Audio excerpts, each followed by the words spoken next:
നമസ്കാരം.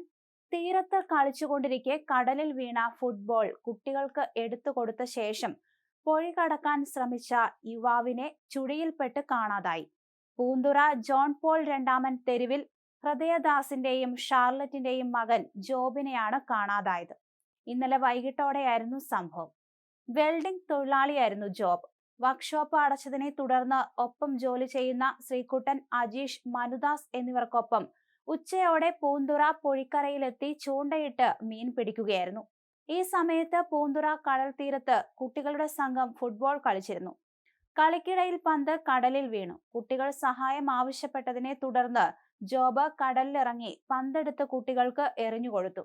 തുടർന്ന് കരയിലേക്ക് നടന്നു വരുമ്പോൾ പൊഴിയിലെ ചുഴിക്കുള്ളിൽപ്പെട്ട് താഴ്ന്നു പോവുകയായിരുന്നുവെന്ന് സുഹൃത്തുക്കൾ പറഞ്ഞു. സംഭവം അറിഞ്ഞ് പോലീസ് സംഘവും വിഴിഞ്ഞം അഗ്നിരക്ഷാ സേനാ സംഘവും ഒക്കെ സ്ഥലത്തെത്തി തിരച്ചിൽ ആരംഭിച്ചിട്ടുണ്ട്.